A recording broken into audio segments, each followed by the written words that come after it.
नमस्कार बच्चों, मेरा नाम है राहुल और आप देख रहे हैं सिक्स क्लास। तो आप अपने सामने देख रहे हैं बोर्ड का पेपर, एक आंसर शीट है, एक क्वेश्चन पेपर है। ठीक है, तो आज हम देखेंगे किस प्रकार से बोर्ड के पेपर में मैथ्स के रफ कहाँ करते हैं, फेयर कहाँ पे करेंगे। ठीक है, क्वेश्चन किस प्रकार से करें, अथवा वाला हो तो कैसे चूज करें। ठीक है, तो क्वेश्चन को किस प्रकार से लिखें कि अगर सर चेक करें तो आपके सभी क्वेश्चन को समझ में आना चाहिए। जो आपके टॉपर्स होते हैं किस प्रकार से लिखते हैं कि उनके मतलब उनके जो आंसर होते हैं सभी टीचर समझ जाते हैं, किस प्रकार से लिखते हैं, कैसे नहीं लिखते हैं। ठीक, और क्या गलतियां नहीं करना चाहिए, इस बात में इस टॉपिक में मैं बात करूंगा, थोड़ी दो चार एक्स्ट्रा चीजें बताऊंगा।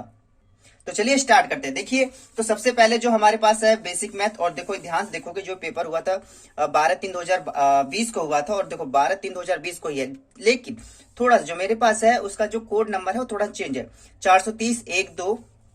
तो इनके पास जो है 430-4-1। तो प्यारे बच्चों थोड़ा सा चेंज मिलेगा।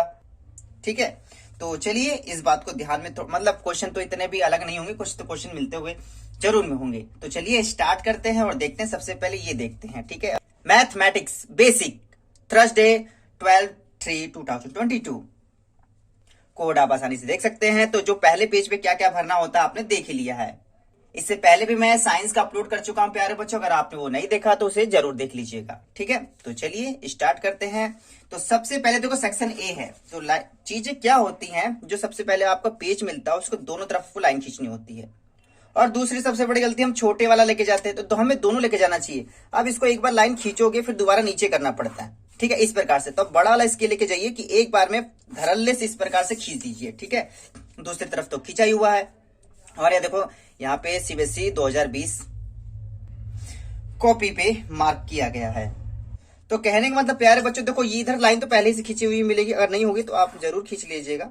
ठीक है, कई बार नहीं होती, इस प्रकार से लाइन खींचेंगे। और इधर रफ के लिए देख रहे हो, अगर आपके पास बड़ा स्केल रहेगा तो आप एक बार में इसे इस प्रकार से खींच देंगे, लेकिन छोटा स्केल होने के वजह से एक बार नीचे जाएंगे और यहाँ पे रफ लिख देंगे, सिंपली ROUGH। इस वाले में रफ वाला हिस्सा काम करेंगे। ठीक है, जैसे देखो इन्होंने कर रखा है सेक्शन ए, सबसे ऊपर सेक्शन ए डालेंगे। हम कई बार कोने में डालते थे सेक्शन ए, बहुत ही गलत है, कई बार दिखाई नहीं देता। ठीक है, अगर मैं इस बोर्ड के पेपर में खोल के दिखाऊं, देखो खंड क, ठीक है, सेक्शन ए। और सीबीएसई वालों देखो ये हिंदी मीडियम में कभी जारी नहीं करते हैं।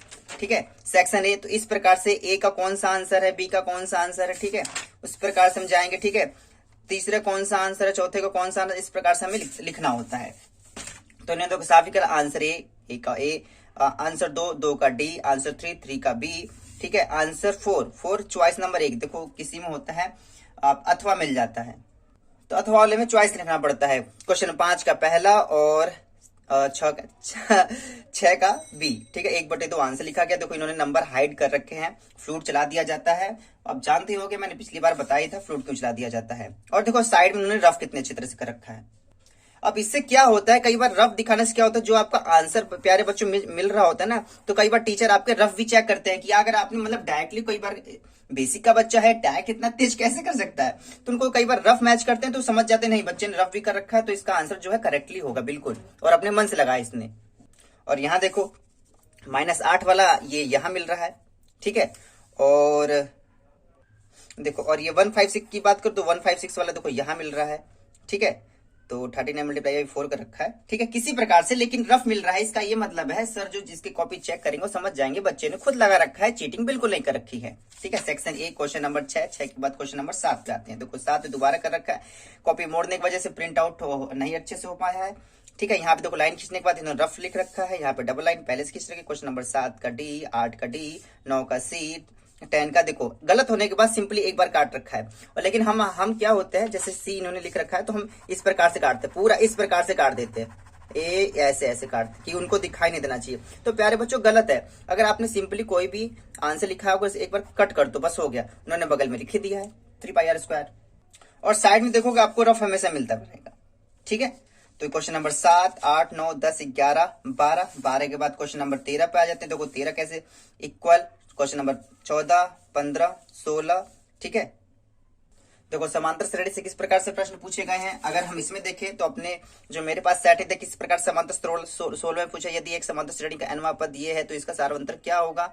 ठीक है, तो इनमें थोड़ा सा चेंज करके पूछा गया है। ठीक है, इसमें 26वां पद पूछ रहा है। ठीक है, n दिया गया है, पहला प्रथम दिया गया है, सार्वंतर दिया गया है। सारा अंतर से निकाल दिया है, तो इसमें उन्होंने 26वां पद -68 आया है। ठीक है, तो इससे आगे चलते हैं। देखो सब में एक एक नंबर मिला है, इन्होंने हाइड कर रखे हैं, क्यों कर रखे हैं आपने, मैंने पिछली बार जरूर बताया था। और देखो यहाँ रफ लिखा नहीं है, लेकिन जरूर लिख देना, ROUGH, रफ लिख देना, नहीं तो हिंदी में अगर रफ लिख सकते तो इस प्रकार रफ लिख देना जरूरी नहीं है। ठीक है, लेकिन लाइन जरूर खींचना इस प्रकार से। ठीक है, उसके बाद क्वेश्चन नंबर 22, मैं सीधे क्वेश्चन नंबर 22 पे आ गया। 22 पे क्यों आता हूं, देखो मैं आपको एक बार इस बोर्ड में पेपर जो मेरे पास है उसमें से दिखा दूं। क्वेश्चन नंबर 22 देखोगे अथवा करके है। ठीक है, दो विभिन्न पासों को एक साथ उछाला गया है। नीचे देखिए यदि लिए गए वर्ष के नवंबर मास में 5 रविवार है। तो कहने मतलब दो क्वेश्चन है, तो किस प्रकार से करें। इंग्लिश मीडियम में भी देख लेते हैं।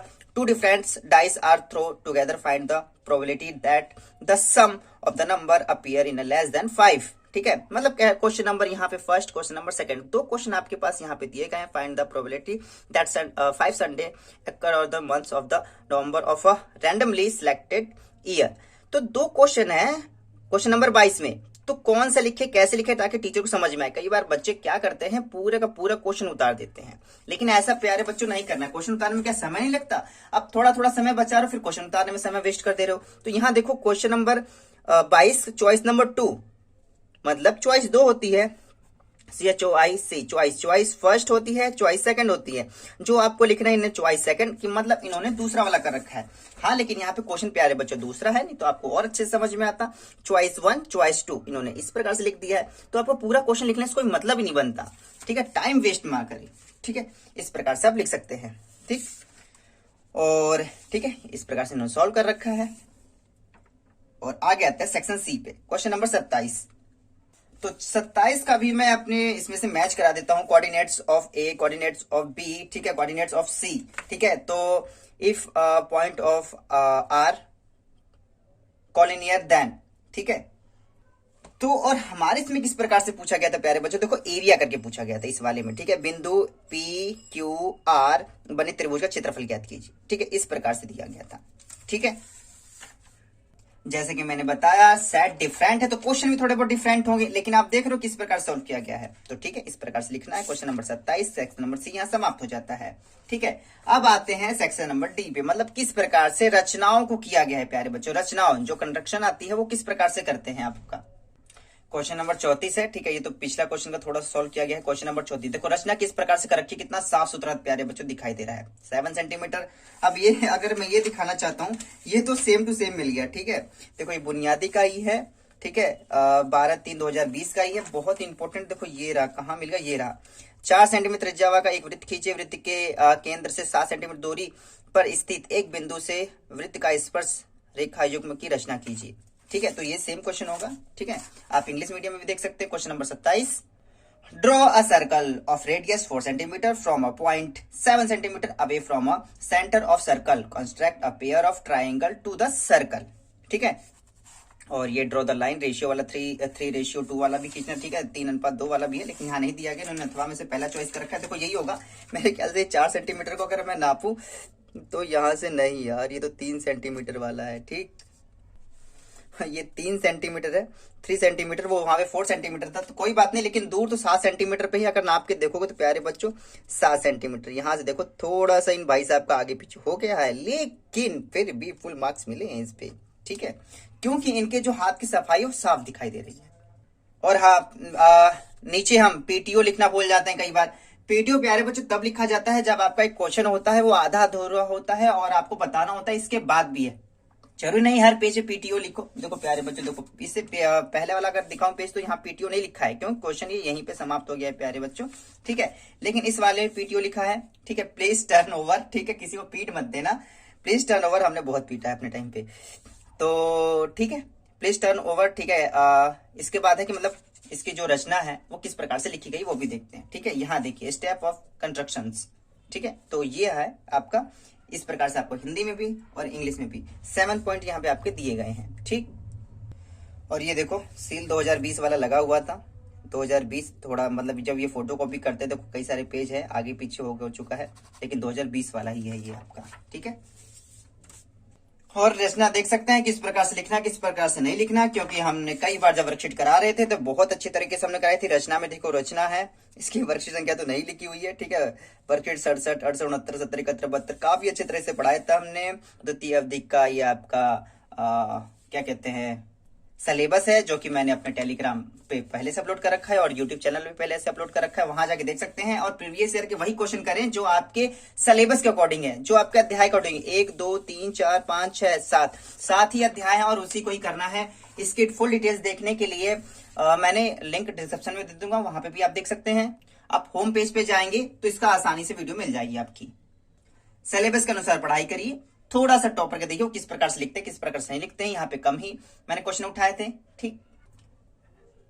तो प्यारे बच्चों, मैं ये आपको इसीलिए वजह से बताता हूँ, जो गलतियां मैंने कर रखी है वो गलतियां आप ना करें, क्योंकि मेरे टाइम पे कुछ इतना खास उतना नहीं बताया गया था, क्या ध्यान रखना है क्या ध्यान नहीं रखना। बस सवाल लगाते रहो, सवाल लगाते रहो, पेपर में जाके लिख दो, अरे किस प्रकार से लिखना है, किस प्रकार से लिखना है, ताकि चेक करने वालों को सही लगे, अच्छा लगे, समझ में आए। ठीक है, मेरा मेन मोटिव यही है प्यारे बच्चों, आप लोग के साथ मेहनत करने का। ठीक है, सतर्क रहे, सावधान रहे, पढ़ाई पे ध्यान दे। मैं इस बेसिक क्लास की इस वीडियो को देखने के लिए धन्यवाद। तब तक के जय हिंद, जय भारत।